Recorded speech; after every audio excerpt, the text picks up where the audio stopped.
I've got a family now, so I'm getting a divorce. Take the kid and get out.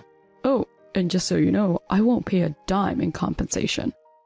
Next to Greg, Susan was nodding in agreement. Their attitudes seemed to suggest that I was the one who was mistaken. Only the babies in the strollers, unaware of anything, slept peacefully. Greg didn't help at all when Emma was born. He spent his days playing around, and eventually he even started dipping into Emma's school funds. Despite never fulfilling his duties as a father, Greg got to enjoy himself and start a new family. Did he ever consider how Emma and I felt? As various thoughts raced through my mind and left me unable to speak, Emma pointed to the TV that had been left on and said, "Huh? Aren't you watching TV, Dad?" At her words, Greg ended up yelling loudly. My name is Jennifer Hansen. I am a housewife in my 50s. I live with my husband, Greg, and my daughter, Emma.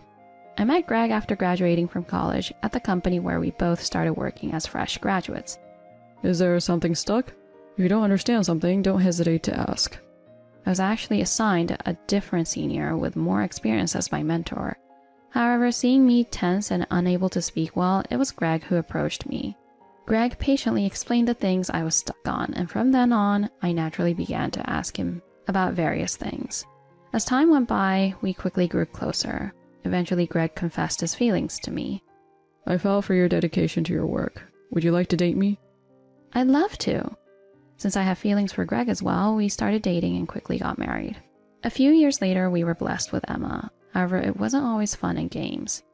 In fact, it would be no exaggeration to say that there were many painful days. The cause was Greg's infidelity. It was around the time I got pregnant with Emma. Until then, Greg had cherished me deeply.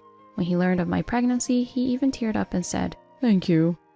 I had severe morning sickness, and the smell of food alone made me nauseous. After the wedding, upon Greg's insistence, I had quit my job. Greg was up for a promotion at the time, so I accepted his request. As a full-time housewife, I was in charge of all the household chores. Being at home, I felt it was only natural to do so, but cooking in such a poor physical condition was indeed painful. Hey, I'm sorry to ask, but could we eat out or buy ready-made meals for a while?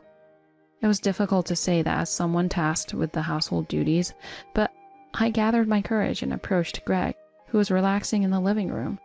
Greg frowned for a moment and asked in a serious tone, "Why? You're a housewife, aren't you? You're not working, so you have to do the household chores properly. Otherwise, you're just a leech." Indeed, what Greg said was true. After all, I was living on Greg's money. It was only fair to expect me to do the household chores in return. But I couldn't do what I couldn't do, and it wasn't that I was being lazy. Desperately, I tried to convey my feelings to Greg. "I feel nauseous from the morning sickness. Just smelling food makes me want to throw up. Really, it's hard to do any household chores when my belly is so heavy and uncomfortable." "Shut up. That's just an excuse. You're a housewife, so do your household chores properly. How will you take care of me if you keep up with such a diet?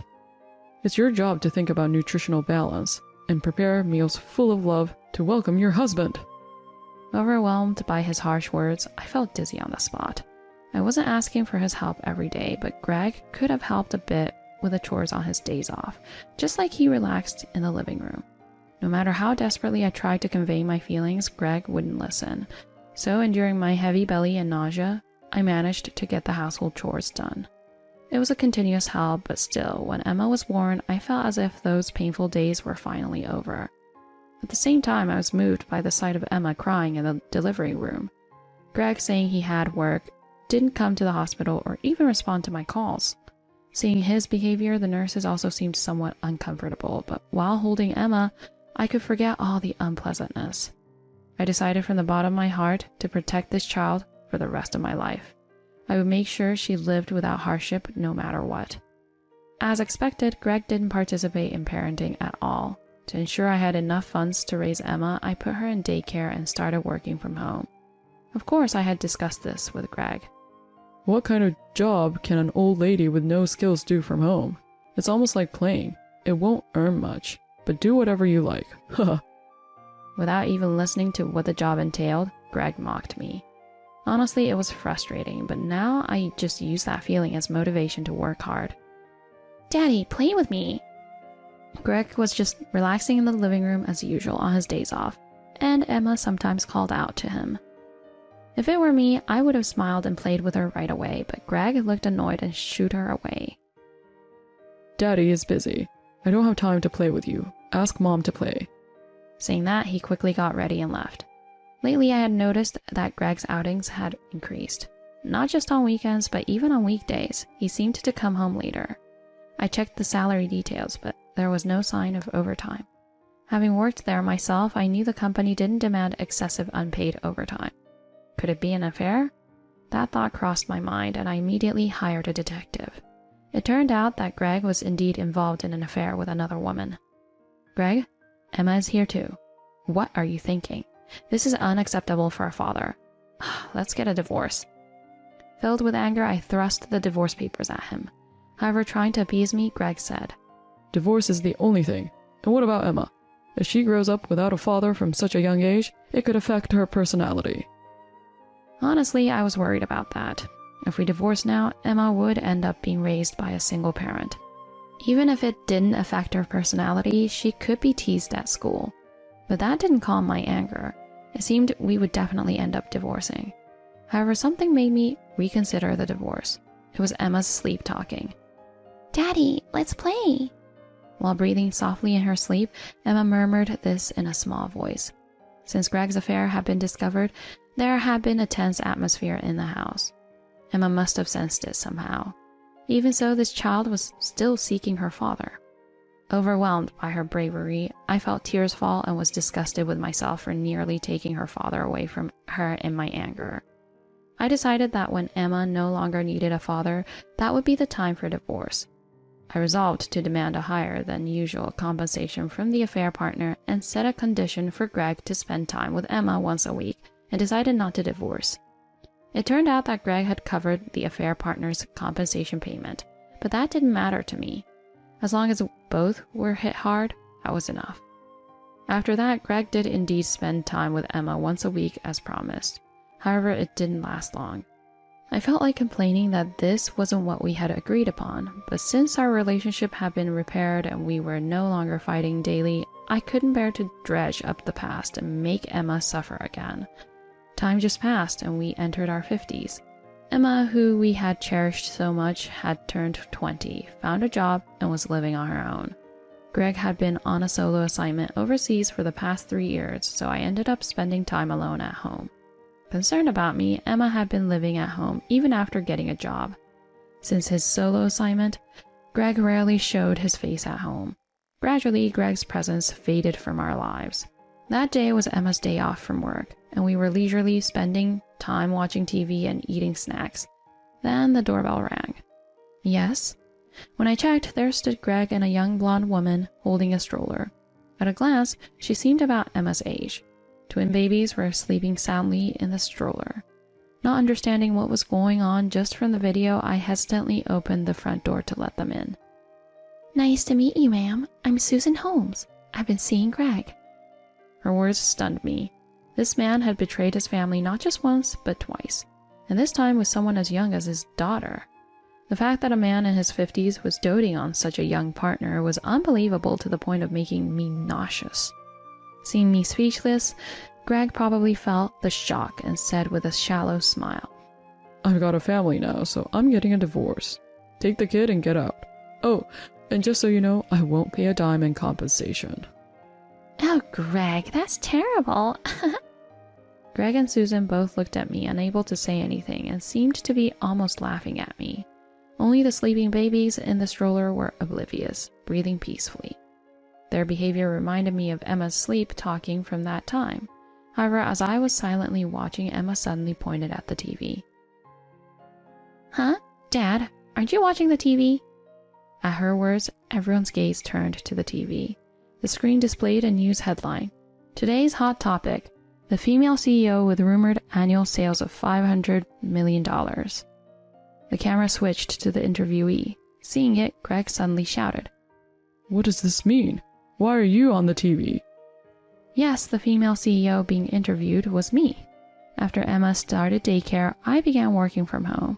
At first, it was really just small jobs, but as work began to pick up, I founded a company to help others like me find good projects. It was uncertain at first, but there seemed to be a demand, and business grew significantly. 2 years ago, it became a listed company. Now it's considered a dream company for those in the same field, with constant job applications and project requests.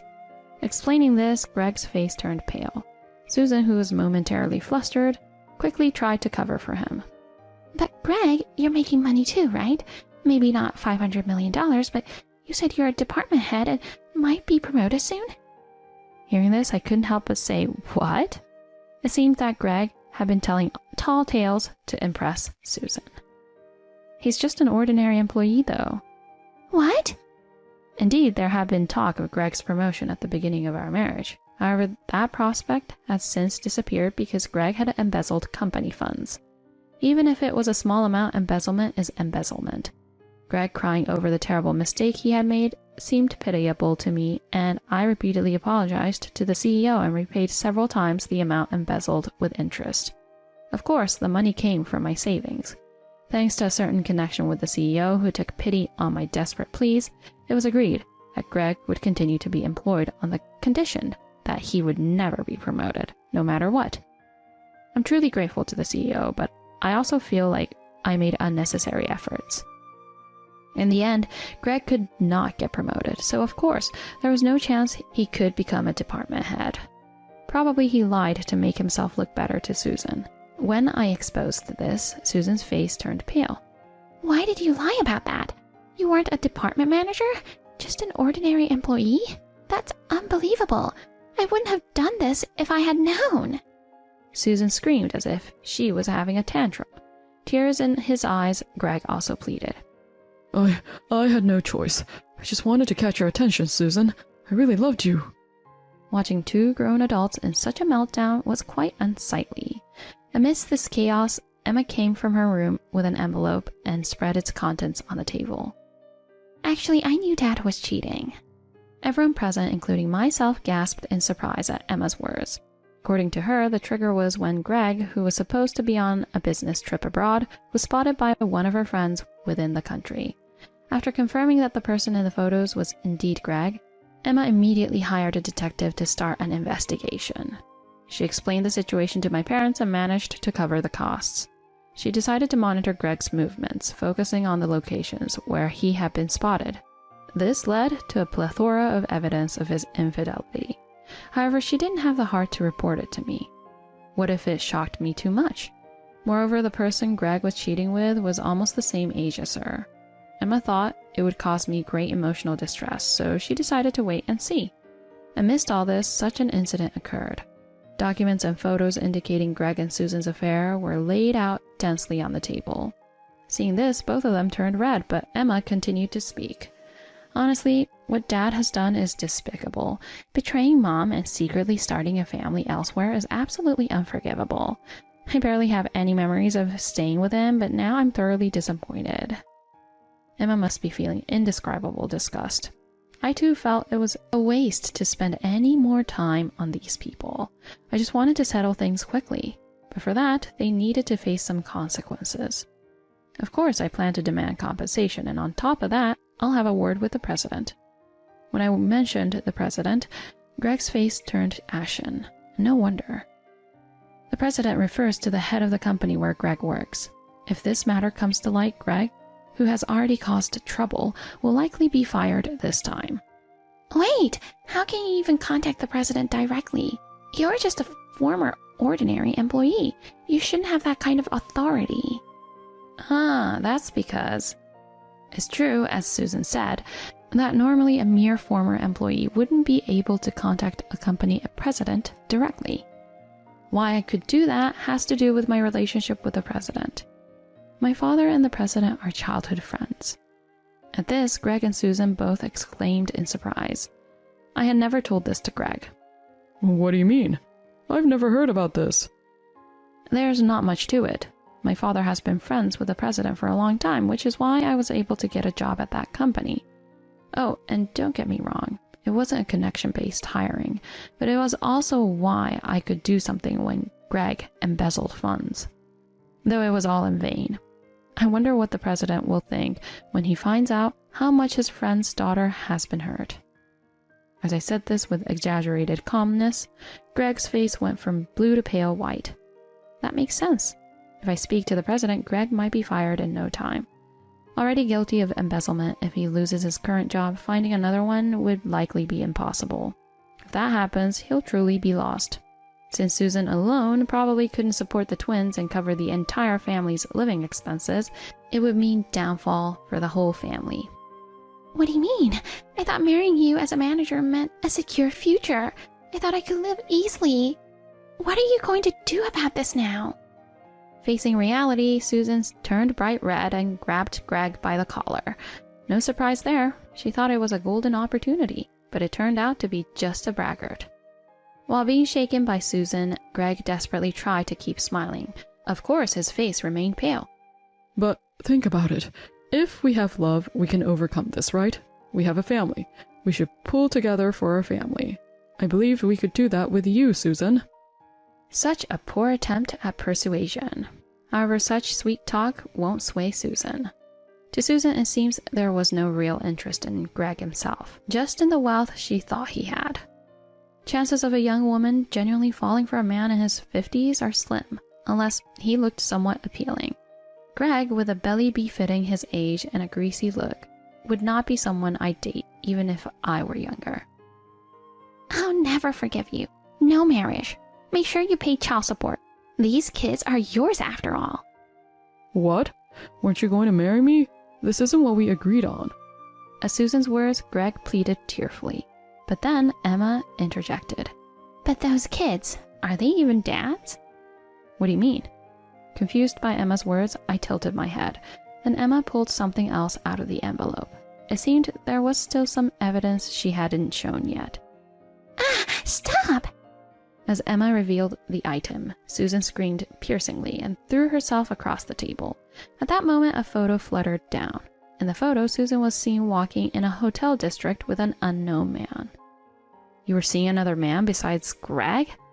What? At my words, Greg snatched the photo from my hands. Seeing it, Greg's face turned red and he yelled at Susan. What is this about? You're betraying me too, weren't you? I was seriously in love with you, Susan, and yet you go messing around with other men? It's not like that. It's not like that. Shut up. Those kids probably aren't even mine. I won't acknowledge them as mine until we do a DNA test.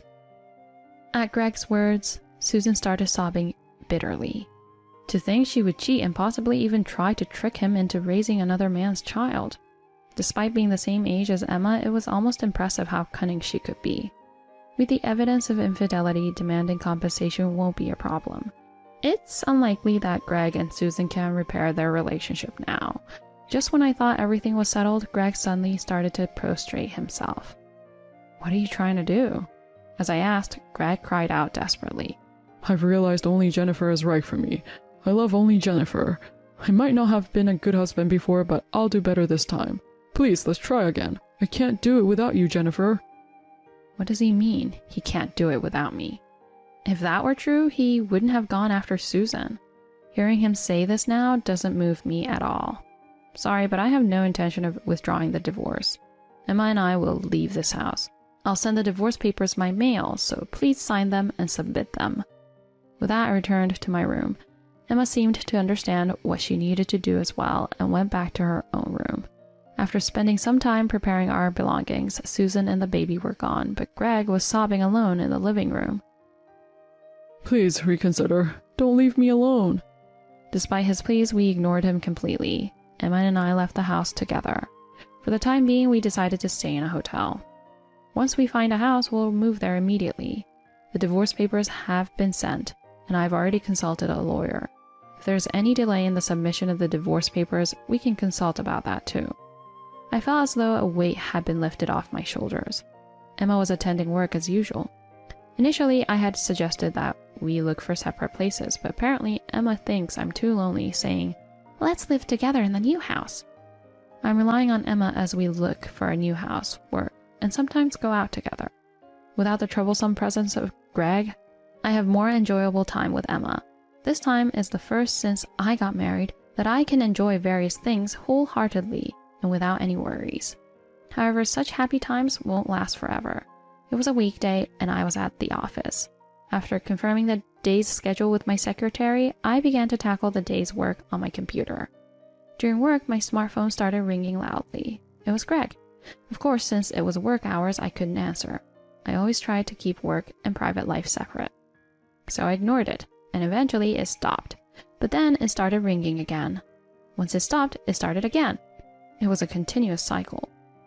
So annoying. Annoyed by the constant disturbance, I decided to answer the still ringing calls after returning to the hotel.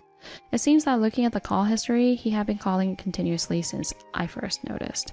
Before I could say hello, I heard Greg's desperate cries. Help! The house! I'm going to lose the house! Hearing Greg's words, I honestly sighed. Is that all? That's only natural, isn't it? After all, that house isn't in your name. Yes, the ownership of the house we had lived in as a family was in my name. To be exact, it was in both Greg's and my name when we signed the contract.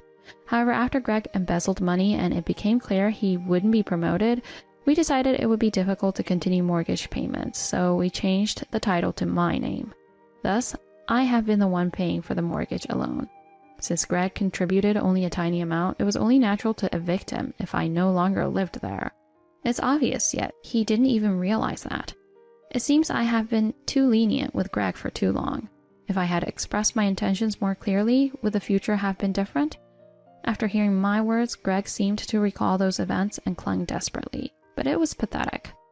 Do something. The president even announced I'm fired. If this continues, I'll lose not just my job but my home too. How am I supposed to live? That's none of my concern. Why don't you figure it out yourself? This situation is entirely the result of Greg's own doing. If he hadn't betrayed our family, we could have continued living together even if we weren't close. That he couldn't is entirely Greg's fault. Yet he refuses to accept his sins and clings disgracefully. How can he continue to show such an appalling side of himself? Even though he shows such a state, I won't sympathize. For me, the relationship with Greg is over. Honestly, I'm so averse to dealing with him that I decide to end it clearly. If he delays submitting the divorce papers, I'll sue you. That will make finding a job even harder, won't it? How sad. And with compensation to pay, are you sure you'll be alright? At my words, Greg gasped on the other side of the phone. To twist the knife further, I added, "Oh, and about the president, he seemed angrier than I thought. It looks like he is spreading the word about you everywhere. Isn't that nice? You're not a celebrity." No. Please do something. If that happens, I'm finished. Greg's voice was colored with despair. It was so amusing that I couldn't help but smile. But all of this is Greg's fault. Greg, who has betrayed Emma and me for years. Marrying Greg was probably a mistake in the first place. Why did I ever marry such a person? I deeply regret being attracted to Greg in my younger days. I don't know what to tell you. You brought this on yourself, right? I'm going to hang up now.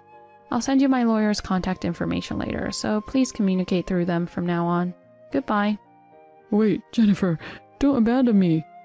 After Greg's plea, I hung up the phone. The ringtone sounded several more times, but I quickly blocked Greg's contact and sent only the lawyer's information before blocking him. This way, Greg can no longer contact me. I decided to tell Emma to block his contact as well, feeling relieved that things were finally settled. What I heard from the lawyer later was that initially Greg hesitated to submit the divorce papers, but when he heard it might go to court, he submitted them quietly.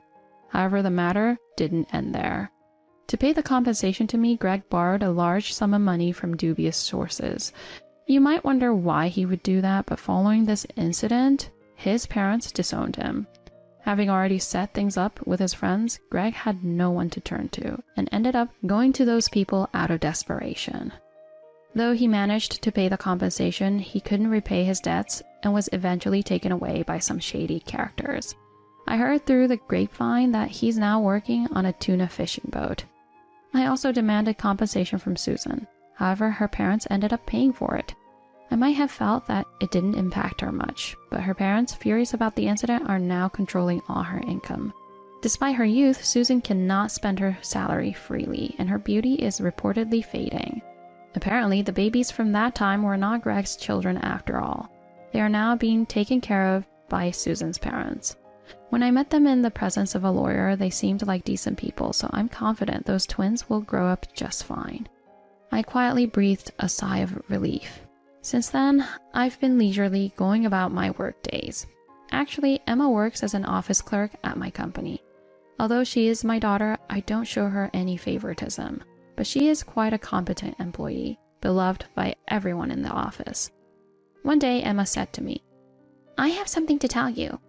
Worried it might be some misconduct, my heart raced, but when I saw the young man standing next to her, my face softened. "I've decided to get married." Saying that, Emma blushed. As a parent, I feel I've caused her a lot of trouble. I've surely made her go through a lot of hard times. Yet hearing my daughter's happiest news, tears started to fall. "Mom, you're getting ahead of yourself. That's for the wedding, right?" Emma took out a handkerchief and wiped my tears.